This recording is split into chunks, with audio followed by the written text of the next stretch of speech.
I had just wrapped up a long strategy meeting for a major client pitch. The kind of meeting where your brain's still buzzing from negotiations and numbers. I checked my phone as I was heading out, thinking maybe it was a message from my assistant or a friend. But no, it was from my mom. And all it said was, either give your brother a share of your company and a house, or you're no longer part of this family. I froze right there in the hallway.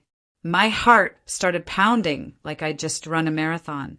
I stared at that text, waiting for the punchline, but it never came. Just that cold, transactional message, like my worth to them had boiled down to what I could give away. My hands literally went numb. I sank onto the bench near the elevator, blinking at the screen like maybe I'd read it wrong. I hadn't. My own parents were demanding I hand over a piece of the business I'd bled for. And not just a piece, a share for my brother, plus a luxury house. Like I was some sort of bank they could just withdraw from. No call, no conversation, just an ultimatum. After all the years I spent proving myself, working 16-hour days, pouring everything into something no one else believed in, this is what I get. And the worst part, it wasn't even a request. It was a threat. A twisted exchange, give him what he hasn't earned, or lose us forever. I felt betrayed, humiliated, and yet, beneath the rage, something else crept in. Clarity. This wasn't about love. This was about power. And maybe, just maybe, it was time to take mine back. All I could think about were the years I spent clawing my way up from nothing. I wasn't born into wealth. I wasn't handed a business plan or a safety net. I started with 2 hands, a cheap laptop, and a dream nobody but me took seriously. Not even my parents. I still remember my dad's voice the day I told him I wanted to start my own company. He scoffed, "Nicole, you're not cut out for that kind of life. You need stability, not wild ideas." And my mom? She didn't even respond. Just that tight smile that said, "You'll grow out of this." So I worked. Hard. I took 2 jobs just to keep the lights on while building my dream at night. I missed birthdays, weddings, family vacations. I ate dinner alone in tiny apartments. I cried on bathroom floors when clients ghosted me, when rent was overdue, when nothing was working, but I kept going anyway. I poured everything into this business, my time, my savings, my health. There were nights I didn't sleep, mornings I woke up shaking from anxiety. And through it all, my brother? He was out partying, burning through money, living like life owed him luxury just because he was born with a Y chromosome. No one said a word then. They watched me suffer in silence. They never lifted a hand, never offered help. But now that I've built something strong, stable, and thriving, they want to waltz in and give a chunk of it to the golden boy who never even showed up? My brother never lifted a single finger for me. Not once. And now my parents are acting like it's my duty to reward his laziness with everything I've earned? It wasn't just insulting. It was heartbreaking. And for the first time, I stopped asking why they didn't support me. I started asking why I kept letting them treat me like I didn't matter. Growing up, I learned early on that being the daughter meant playing a different game with different rules. If my brother got a C on a test, my mom would pat his shoulder and say, "He's doing his best." If I got an A-, she'd frown and ask, "Why not an A?" When he crashed his car at 19, Dad laughed. "Boys will be boys." When I missed curfew by 15 minutes, I got grounded for a week and a long lecture about reputation and how girls should behave. He was allowed to be messy, loud, immature. I had to be polished, quiet, obedient. He got praised for mediocrity. I got silence for achievements. I remember once I brought home an award from a statewide competition. I had worked on that project for months. I stood on stage, shaking, holding a plaque with my name on it. And when I showed it to them, they barely looked up from the TV. "That's nice," my mom said. That's it. But when my brother got his first unpaid internship, they threw a dinner, invited relatives, toasted to his bright future. It was like living in a world where I had to earn every breath I took, and he just existed. And somehow that was enough. So when that ultimatum came, when they told me I had to give him a part of my company, buy him a house, or be erased from the family, I wasn't surprised, just exhausted. Because this wasn't about fairness. This wasn't even about love. This was about control. About keeping their favorite child comfortable, no matter who they had to sacrifice. And now they expected me to reward him for years of entitlement, while they threatened to erase me from the family for refusing. It wasn't just painful, it was familiar. Too familiar. And that's when something in me finally snapped. Not with rage, but with clarity. I don't know what gave me the strength that day. Maybe it was years of silence finally catching fire. But I knew I couldn't let them bully me behind screens or through texts. I needed to look them in the eye. I needed them to see that the girl they used to dismiss had grown into a woman who was done playing along. So I drove to my parents' house, our so-called family home, the place where I had learned to shrink myself so my brother could shine. My heels echoed through the hallway like a drumbeat in my chest. I found them all in the living room. My dad reading the paper, my mom scrolling on her phone, and of course my brother lounging on the couch like royalty. I didn't sit down. I stood there, looked them dead in the eye, and said, "This isn't love. This is control." My mom blinked first. "Sweetheart, don't be dramatic. We just want what's fair." Fair. That word burned coming out of her mouth. Fair. I laughed, and my voice didn't crack this time. "You didn't help build my company. You didn't offer a dime when I slept in my car to avoid rent. You didn't even believe in me when I started. And now you want to carve out a piece of it for him like it's a pie you baked." My dad's tone shifted fast, his voice sharp. "Watch your tone. He's your brother. Family shares." "No," I said, steady and calm. "Family supports. They encourage. They don't blackmail with ultimatums." Then my brother spoke, and I swear I could have slapped the smirk off his face. "Wow, Nicole. Still making everything about you, huh? You were always the dramatic one." Dramatic. That word again. Like standing up for myself was some sort of performance. "You really think I owe you?" I asked him directly. "You've coasted your whole life on praise for showing up. I earned everything I have." "You're selfish," my mom snapped. "And if you walk away, don't bother coming back." And just like that, there it was. The mask dropped. I had spent my whole life trying to earn a version of love they were never willing to give. They only knew conditional love, the kind you have to buy, beg, or bend for. But I wasn't that little girl anymore. So I stood up taller, took one last look at the three people I once would have done anything to please, and said, "I won't be part of a family that only loves me when I'm convenient." Then I turned and walked out. Not angry, not broken, just free. That night, I sat in my apartment in complete silence. No music, no phone, just the soft hum of the city through my window and the heavy weight of everything that had just happened. I kept replaying every word from that confrontation. My mother's voice, sharp and bitter. My father's threat masked as family duty. My brother's smugness, as if everything I had created was just a toy he was finally ready to play with. It echoed in my head like a bad song on repeat. I looked around my office, which doubles as my safe space. The shelves stacked with product samples. My whiteboard filled with next quarter goals. The small frame on my desk with a picture of me, just 22 years old, holding up the keys to my first rented workspace. I stood there in ripped jeans and a $10 hoodie, grinning like I just won the lottery. Next to that was the receipt from my first sale. It was only $42, but I had laminated it like it was a check from a Fortune 500 client. And honestly, it meant more than any check ever could. It was proof that I started something, that I made something out of nothing. And yet, even surrounded by that evidence of growth, of effort, of my own damn brilliance, I felt a creeping in again. That stupid, invisible ache. I was still that little girl begging for their approval. No matter how far I'd come, a part of me still wanted to be told I'd done enough, that I made them proud, that they saw me, really saw me. And that realization, it broke me. Not in a loud, dramatic way.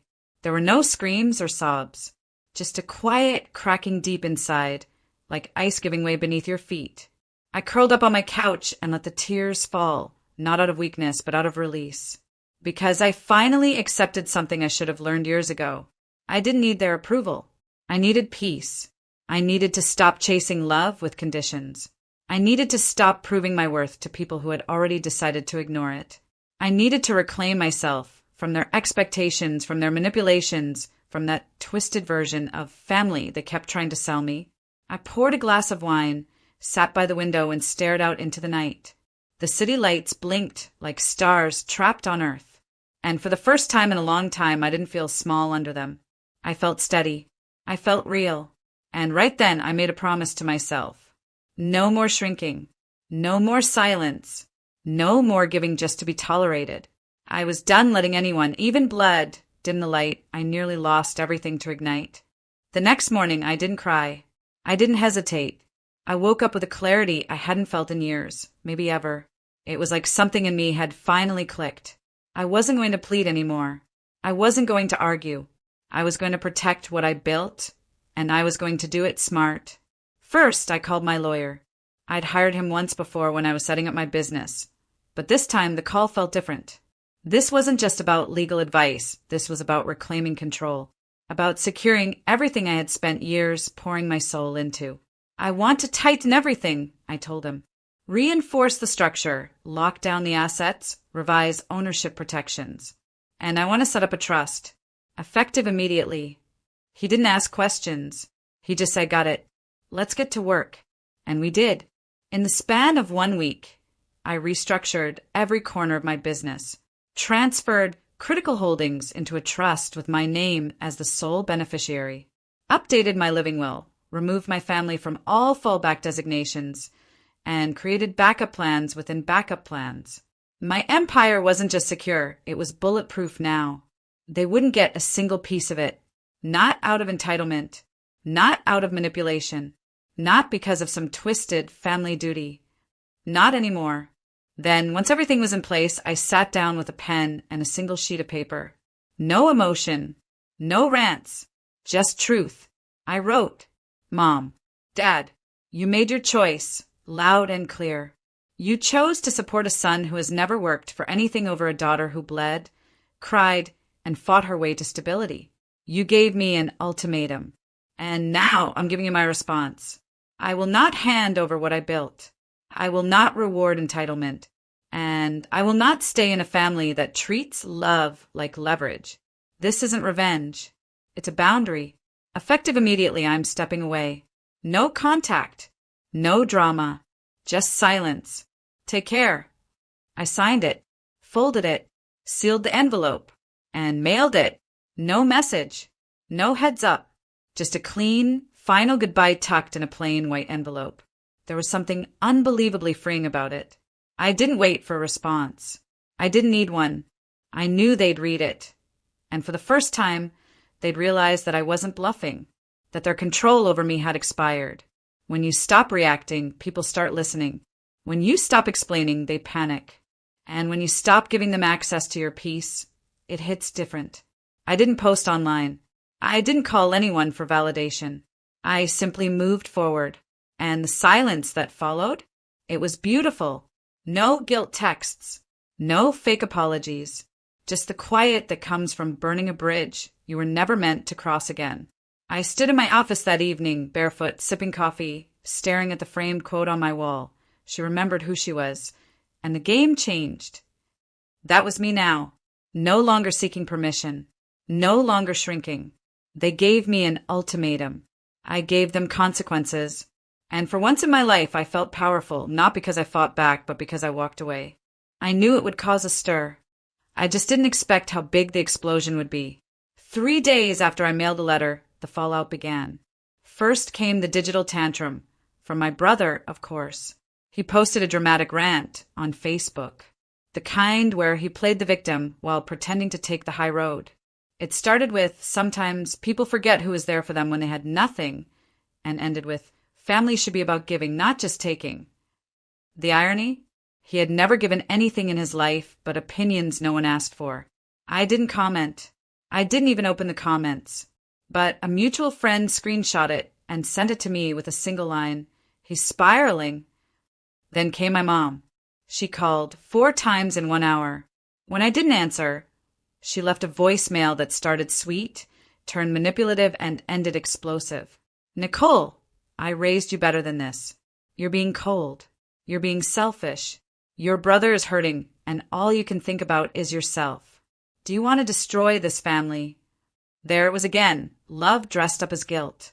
I didn't respond. Instead, I got a message from my aunt. Then another from a cousin I hadn't spoken to in years. Paragraphs upon paragraphs. Families fight, Nicole, but we don't throw each other away. You only get one mother, you know. This is just a phase. You'll come around. They all echoed the same chorus. Forget, fall back in line. But here's the thing no one seemed to understand. I wasn't angry anymore. I wasn't bitter. I was done. Done with being the bigger person while they acted small. Done with earning my place in a family that never offered me unconditional love. Done with being gaslit into thinking boundaries meant betrayal. So I stayed quiet until I didn't. One morning, while sipping my coffee outside my office, I asked my assistant to snap a quick photo. No makeup, no filters, just me, standing tall, soft smile, sun hitting my face. I posted it on my personal page with one caption, "Peace looks good on me." That was it. No backstory, no drama, but people got it. The likes rolled in. The comments poured. Old friends, clients, even strangers chimed in. Good for you. This kind of peace is earned. I felt this in my soul. It wasn't about going viral. It was about being seen. The internet, so often a cruel place, understood me better than my own family did. And maybe that's what hurt the most. That strangers could offer compassion, while the people who raised me only ever offered conditions. My brother? He deleted his post within hours. My mom? She texted, "So this is what you've become? A public embarrassment." I left her on read. Because yes, this is what I've become. A woman who no longer begs to be respected. A daughter who finally chose self-worth over silence. And while the group chats lit up and the whispers spread, I just kept living. No chaos. No retaliation. Just peace. That's what they never saw coming. Not the distance. Not the silence. The calm. Because I wasn't trying to prove anything anymore. They thought cutting me off would destroy me. But it only revealed who I was without their noise, stronger, clearer whole. Let them gossip. Let them spin their narratives. I wasn't part of that story anymore. I was writing a new one, where I didn't have to fight to exist. And damn, it felt good. Time has a strange way of softening edges. Months passed. The noise faded. The messages slowed. Eventually, the family group chat that once buzzed like a hornet's nest went silent. No more ultimatums. No more guilt trips. Just nothing. And for the first time in my life, that silence didn't feel lonely. It felt like freedom. I traveled. Places I'd dreamed of but never made time for. Italy, Bali, a little cabin in Vermont during the fall. I hiked mountains, ate alone in candlelit restaurants, laughed out loud at old rom-coms in hotel rooms. I stopped waiting for anyone else to say, "You've done well." I started saying it to myself. More than that, I found purpose in new places. I started mentoring young women, not with big speeches or business jargon, but by sitting across from them at worn cafe tables and saying, "You can start from nothing." I did.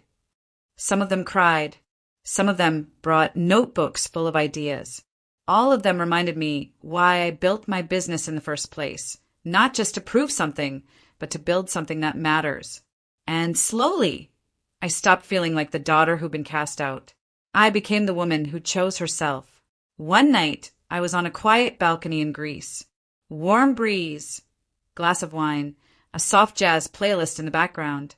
I watched the sun dip below the sea and felt this calm come over me that I hadn't felt in years. That's when it hit me. I didn't just protect my company. I protected my soul.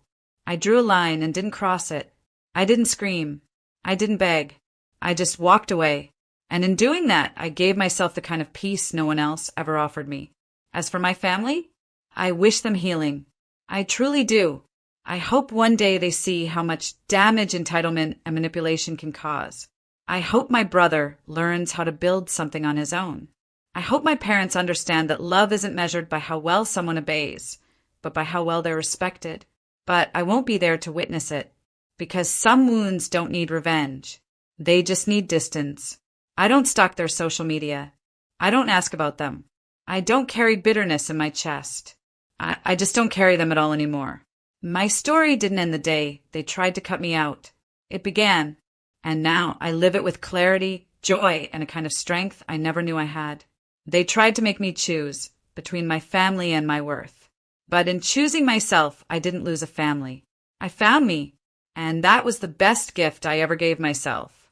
And there you have it, Nicole's journey from being torn apart by family expectations to finding her true self. It's a painful truth that sometimes the people we love can be the ones who hold us back the most. But it's also a powerful reminder that the only person we owe our happiness to is ourselves. Nicole could have stayed, could have apologized, could have played the role they wanted her to, but she chose peace over pain. She chose her own worth. And in doing so, she learned that the most freeing thing in life is realizing that you don't need anyone's approval but your own. Let this be a lesson to you all. Never let anyone dictate your value. You deserve the life you create, and if it means walking away from toxic people to build that life, then so be it.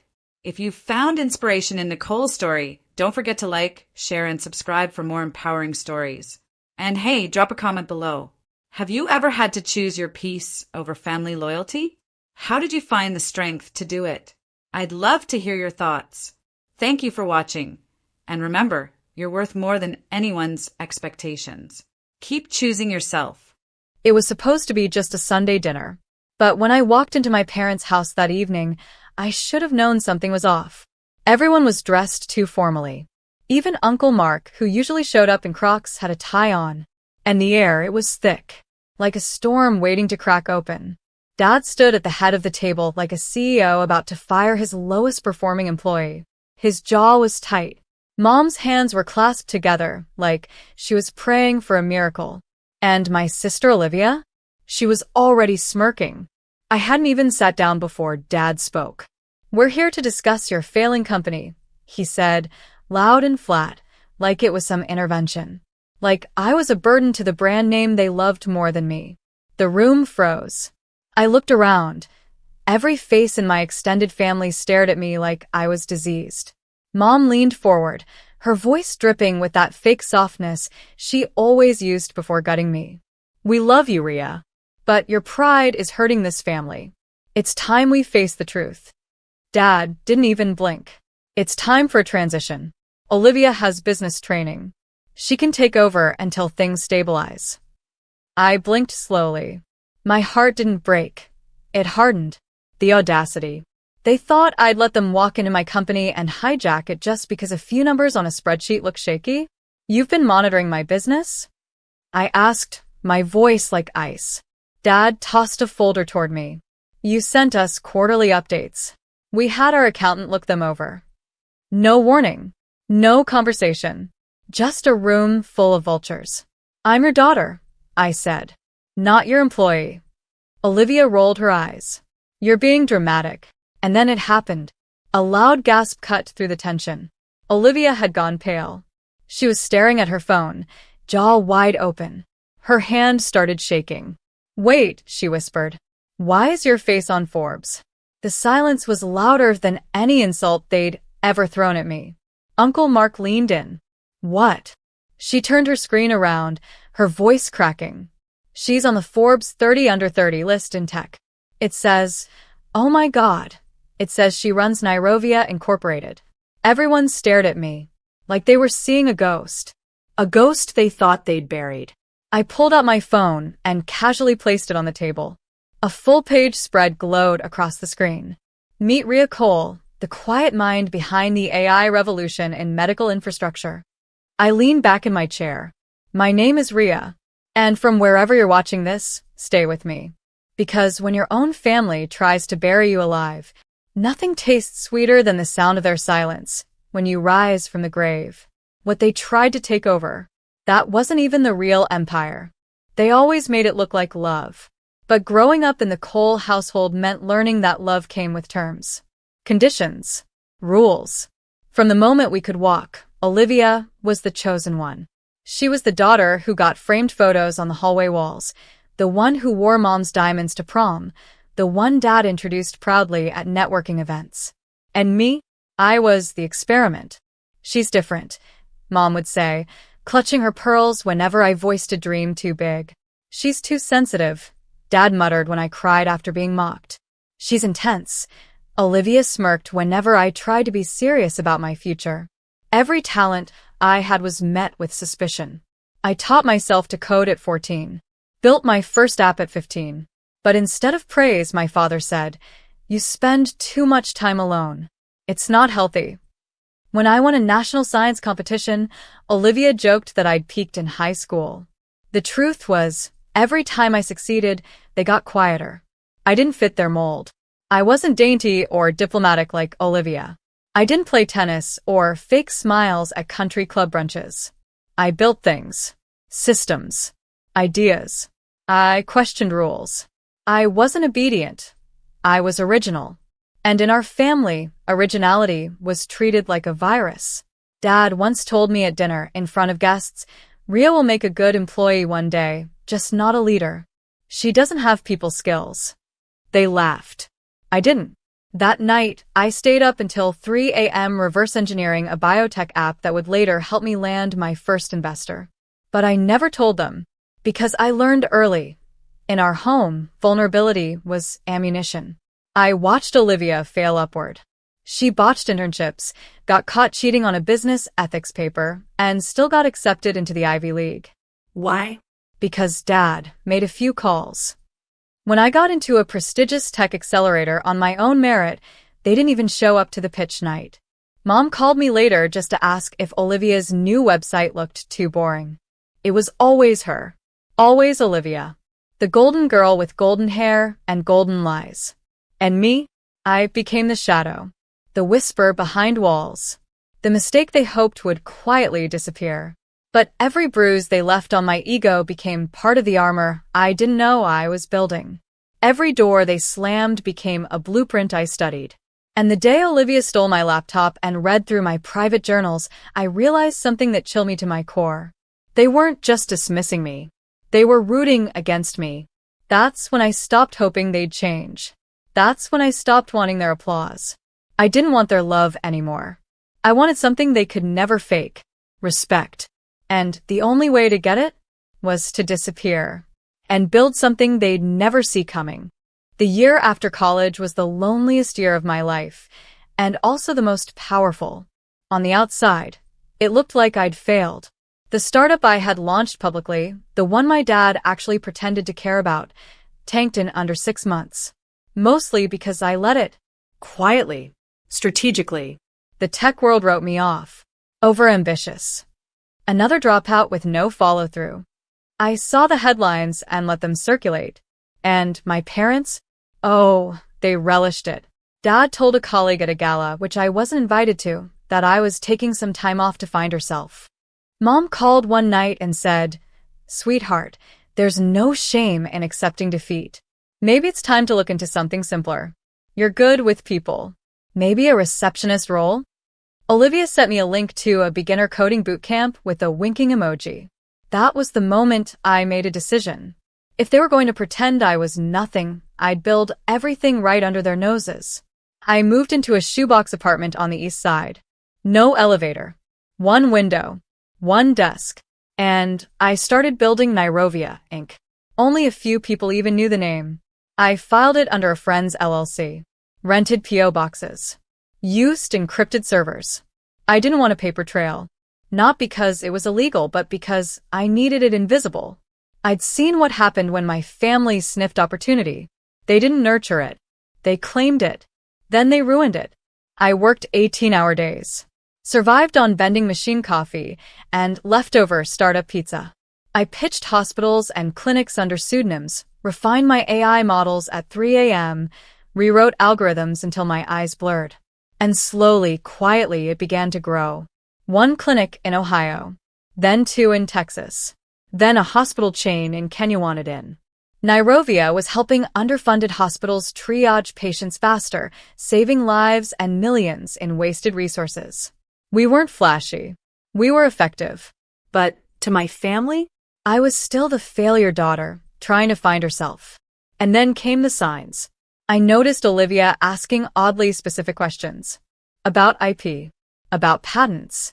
She claimed she was just curious.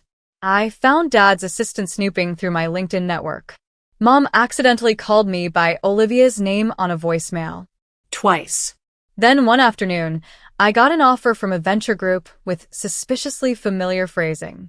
They were trying to buy into a company I never told them about. That's when it hit me. They were watching, tracking, waiting. I stared at the email for 10 full minutes. They weren't just preparing to sabotage me.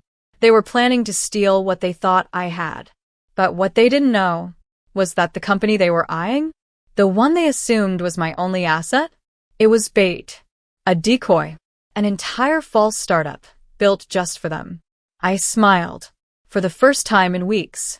They thought they were playing me, but they were already inside my trap. I didn't rage. I didn't cry. I just smiled.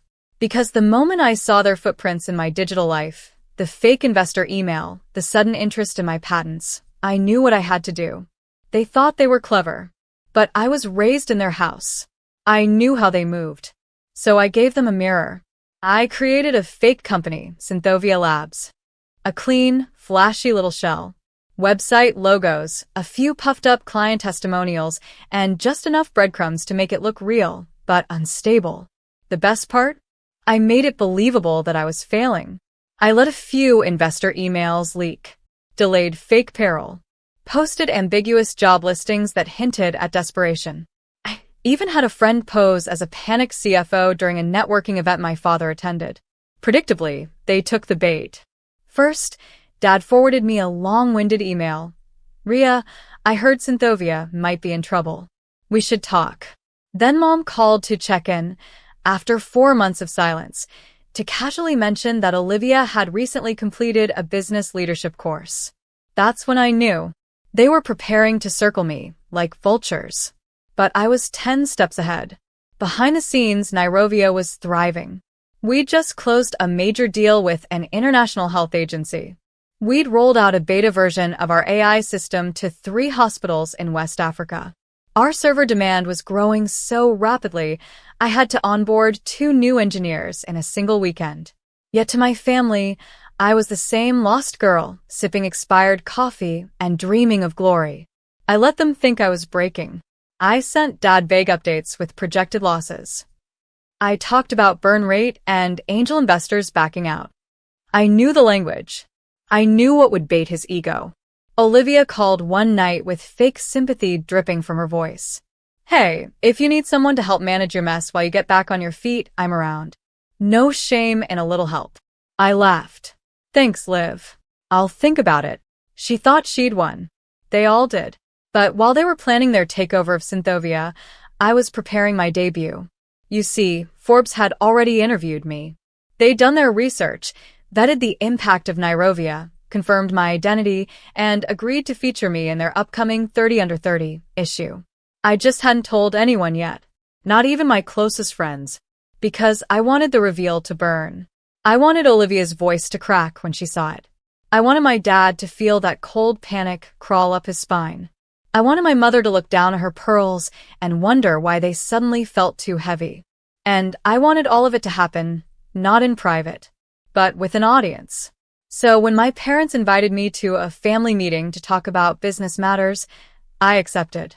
I walked into that house with a calm face, a measured step, and my phone in my jacket pocket, already buzzing from the Forbes article going live. They thought they were staging a public intervention, but I knew the truth.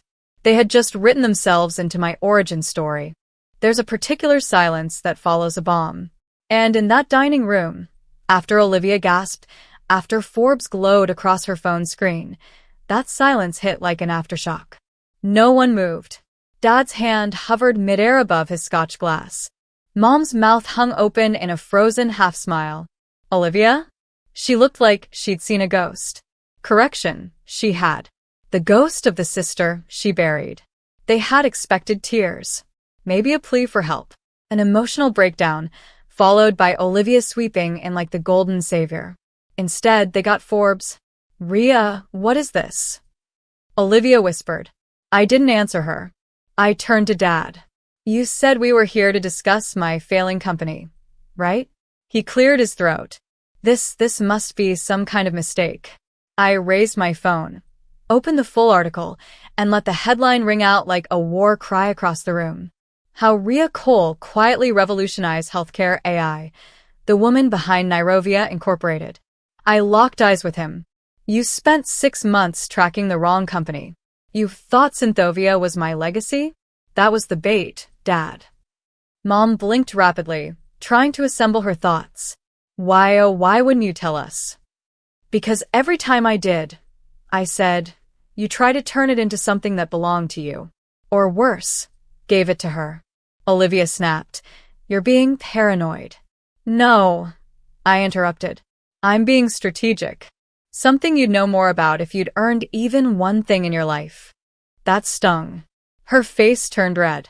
You're making a scene, Mom said, voice sharp now. No, I said calmly. You made a scene. You brought the whole family here to watch me fail. You handed my supposed company over to her like I was nothing. Uncle Mark, who had always been neutral, muttered, Jesus. And then the notification started. My phone buzzed again and again. My inbox flooded. I had gone viral. Articles, shares, investor pings, requests for interviews. Someone at the table whispered, Is this real? Yes, very. I stood. I didn't raise my voice. Didn't scream or cry. I just said, I built something you tried to destroy before you even knew it existed. You taught me to hide. But hiding made me sharper, stronger. And now? I looked Olivia square in the face. Now the world sees me. And no one is looking at you. That was the dagger. 3 hours later, Olivia posted a photo of us from childhood with a desperate caption about how proud she was. The comments didn't buy it. People dug up old quotes from her interviews, where she claimed to be the only entrepreneur in the family. Someone leaked an old video of Dad mocking women in tech at a fundraiser. It all spiraled. That night, I got a call from Mom. I let it ring. Then I blocked the number. They weren't calling to celebrate. They were calling because they felt the floor drop out beneath them and needed me to build the ground back. But I wasn't their foundation anymore. I was the earthquake. What they never understood was this. Humiliation in private is one thing. But when the public turns on you, when everyone sees the truth, that's a death by 1,000 cuts. And my family? They were bleeding everywhere. 3 days after the Forbes article, Olivia lost her brand deal with Galleria Skin. They cited integrity concerns. Turns out, someone found tweets where she mocked female coders while trying to take credit for my work. Then came the podcast clip. A tech journalist dug up an old interview from 2 years ago, Olivia bragging about her solo project that was, word for word, one of my early Nairovia pitches. I'd shared it with the family in confidence. The internet didn't just drag her. It burned her at the stake. Hashtags started trending. Hashtag not her code. Hashtag golden sister exposed. She tried to fight back with a tearful video, but it backfired. Every blink looked rehearsed. Every sniffle felt strategic. Then, someone found old audio of Dad from a closed-door business seminar, laughing about how his daughters were a tale of what to do and what not to do. Guess which one I was? A blogger posted it alongside the headline. He built a throne for one daughter, and now watches the other rule the world. Their business partners started pulling out. Banks called. Contracts evaporated. It was a slow unraveling, but they felt every thread snap. Olivia's speaking engagements were canceled. One by one. Sponsors pulled out. Her name, once gold, became a punchline. Mom tried to do damage control by posting old photos of me on her Facebook with long captions like, "We always knew our daughter would shine." But the comments weren't kind. Someone wrote, "You knew? Then why do you only show up now?" Another, "Where were you when she needed support, not spotlights?" They turned off comments after that. Meanwhile, I posted a single photo on Instagram. Me at a hospital in Nairobi, standing beside the head of pediatrics, holding a plaque that read, "Innovation that saves lives." Caption: When they tried to silence me, I built a louder legacy. 2 million likes. CNN picked it up. TEDx called. And then came the cherry on top. A girl messaged me from our old school. She'd been bullied for loving math and building robots. She said, "They told me I was too weird for tech. But you made it out. Maybe I can too." I cried that night. Not because I was sad, but because for the first time in my life, I didn't feel invisible. My name meant something. And theirs? Well, their name was just a headline now. A cautionary tale. Not the power players. Not the legacy keepers. Just the parents who tried to erase their daughter and ended up forgotten in her shadow. The rise. She builds her own life. Power doesn't always roar. Sometimes it moves silently, through decisions, through dignity, through walking away without looking back. And that's exactly what I did. While my family choked on the smoke of their own fire, I built something sacred from the ashes. I bought a beach house in Cape Verde under Nairobi's nonprofit branch. A quiet place with open air and no shadows, just sunlight and salt water. Every window faced the ocean. No trophies, no framed degrees, just space to think. I didn't need walls to remind me who I was. I lived it now. Every day. I hired a team of young women from rural schools and underfunded colleges, brilliant minds who were once told they'd never lead. I looked them in the eyes and said, "No one gets to write your story but you. Let's code our future from scratch." And we did. Nairobi expanded into 14 countries. We built emergency response tools for hospitals with limited staff. We partnered with NGOs. We saved lives, quietly, effectively. I launched a scholarship fund named the Invisible Girl Grant, because I knew what it felt like to be brilliant and ignored. Then the invitation started. TEDx, Harvard, the United Nations Health Innovation Summit. But the one that made me pause was from my old high school. They were hosting a Women in STEM event, and they wanted me to keynote. I walked into that school like a storm dressed in calm. Same halls. Same brick walls. But I wasn't the girl who once cried in the janitor's closet after being mocked for trying too hard. I was the woman who proved them all wrong. The principal greeted me with a nervous smile. "Ria, we're so proud of your accomplishments." I shook his hand. "I hope you cut my detention slips. They aged well." The girls in the auditorium watched me like I was fire and sky wrapped into one. I told them the truth, every cracked piece of it. I wasn't born with permission to succeed. I had to carve it out with silence and scars. But if they could bury me, and I could still grow, then so can you. A standing ovation. Some cried. All clapped. And afterward, a little girl hugged me and whispered, "My dad says girls shouldn't do tech. But I like machines." I knelt to her level and whispered back, "Then build one that proves him wrong." That night, I stood barefoot on the beach outside my home. My phone buzzed endlessly from journalists, collaborators, admirers. I didn't answer. I watched the tide roll in and whispered to the wind. I didn't need them to believe in me. I just needed me. And for the first time in my life, I realized I was no longer surviving their rejection. I was thriving in my own acceptance. It had been almost a year since Forbes, a year since the collapse, since the silence from the people who once filled every inch of my childhood home with their noise, their judgments, their expectations. I hadn't seen them, not once, until the knock came. I was barefoot in my living room, the ocean humming outside my open windows. It was a peaceful morning, the kind where healing feels like a sound you can actually hear. Then 3 knocks. Firm. Familiar. Heavy. I didn't need to check the peephole. I knew. But I looked anyway. There they were. My parents. Standing side by side on my porch like ghosts from a life I no longer lived. Dad looked smaller. Older. His suit wrinkled. The man who once towered over boardrooms now shifted awkwardly, like a boy outside detention. Mom was holding her purse with both hands, like a shield. Her face was pale, lips pressed into a line. No pearls. No designer scarf. Just silence and shame. I opened the door, but only halfway. "Ria," Mom said, voice fragile. We didn't know where else to go. I said nothing. Dad stepped forward. "We've lost everything. The firm. The house." Olivia moved back in with us. We thought. He stopped. His eyes filled. But I'd seen his eyes lie before. I thought maybe, he tried again, you could help us. Just something. A loan. Or a job. Anything. It didn't hit me like I thought it would. No surge of triumph. No swelling pride. Just quiet. I stepped out onto the porch. They flinched, as if expecting rejection with teeth.